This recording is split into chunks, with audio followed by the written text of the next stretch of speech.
Assalamualaikum warahmatullahi wabarakatuh. Puji syukur kehadirat Allah Subhanahu wa Ta'ala, karena atas rahmat dan hidayahnya kita semua dapat berkumpul pada hari ini.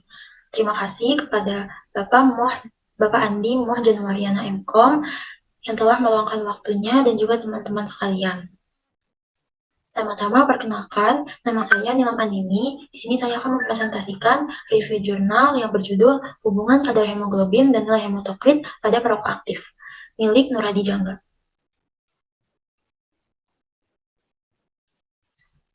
Langsung saja, pada bab pendahuluan terdapat latar belakang, rumusan masalah, dan tujuan penelitian.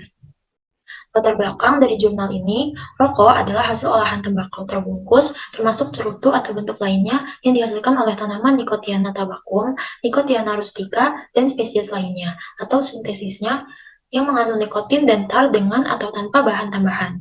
Menurut Amelia dalam Peraturan Pemerintah Republik Indonesia Nomor 19 Tahun 2003.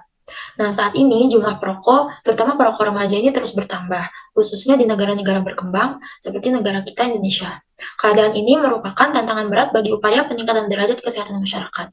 Bahkan, Organisasi Kesehatan Dunia atau World Health Organization telah memberikan peringatan bahwa dalam dekade 2020 sampai 2030, tembakau akan membunuh 10 juta orang per tahun.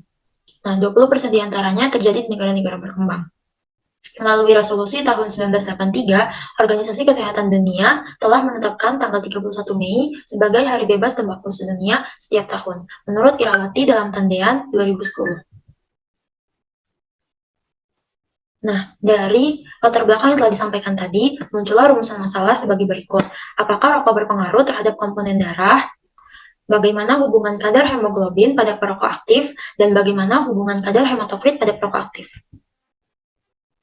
Selanjutnya, ada tujuan dari penelitian ini, yaitu untuk mengetahui hubungan antara kadar hemoglobin dan nilai hematokrit pada perokok aktif dengan menggunakan uji korelasi persen. Selanjutnya, bab metode penelitian. Nah, penelitian ini dilaksanakan di Balai Besar Laboratorium Kesehatan Makassar pada bulan Maret 2019. Sampel yang digunakan yaitu perokok aktif yang sesuai dengan kriteria inklusi.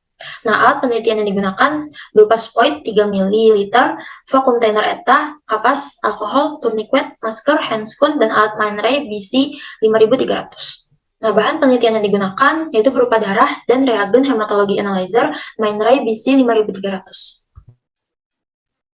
Selanjutnya yaitu bab hasil penelitian. Nah, di sini disajikan 3 tabel, di mana tabel pertama itu menunjukkan hasil pemeriksaan kadar hemoglobin dan nilai hematokrit pada perokok aktif. Di tabel kedua menunjukkan hasil presentasi kadar hemoglobin terhadap perokok aktif, dan pada tabel ketiga menunjukkan hasil presentasi nilai hematokrit terhadap perokok aktif. Nah, dari ketiga tabel tersebut dapat disimpulkan bahwa hasil dari 33 sampel ditemukan 0 sampel 0% dengan kadar hemoglobin tinggi. Nah, 18 sampel 54,54% dengan kadar hemoglobin normal, dan 15% 15 sampel 45,45% dengan kadar hemoglobin rendah. Nah, pembahasannya pada penelitian ini untuk menganalisa hubungan antara kadar hemoglobin dan nilai hematokrit digunakan uji korelasi persen dengan hasil nilai R hitung 0,93 lebih dari nilai R tabel 0,344 yang berarti HO ditolak. Nah, ini menunjukkan bahwa terhadap hubungan yang bermakna antara kadar hemoglobin dan nilai hematokrit pada perokok aktif. Hal ini telah dibuktikan pada penelitian sebelumnya yang dilakukan oleh Anggreni pada tahun 2010, yang menyebutkan bahwa ada hubungan atau korelasi antara kadar hemoglobin dengan jumlah eritrosit terhadap perokok aktif. Selain itu, peningkatan jumlah eritrosit ini berkorelasi positif terhadap nilai hematokrit. Nah, semakin besar jumlah eritrosit, maka semakin besar pula nilai hematokrit dalam darah. Begitupun sebaliknya. Nah, nilai hematokrit sangat tergantung pada jumlah eritrosit, karena eritrosit merupakan massa sel terbesar dalam darah. Berikutnya yaitu kesimpulan dan saran. Kesimpulan daripada jurnal ini berdasarkan penelitian yang telah dilakukan di Balai Besar Kesehatan Paru Masyarakat Makassar dengan 33 jumlah sampel didapatkan kesimpulan sebagai berikut. Terdapat hubungan antara kadar hemoglobin dan hematokrit pada perokok aktif. Nah, hemoglobin berhubungan secara positif terhadap hematokrit. Nah, saran-saran penulis yang disampaikan pada jurnal ini, yang pertama, bagi peneliti selanjutnya dianjurkan untuk meneliti faktor-faktor yang dapat mempengaruhi kadar hemoglobin dan hematokrit dalam darah selain disebabkan oleh merokok. Dan yang kedua, bagi masyarakat umum, hendaknya dapat memberikan informasi yang lebih banyak tentang bahaya merokok melalui media massa dan cetak atau propaganda kepada masyarakat.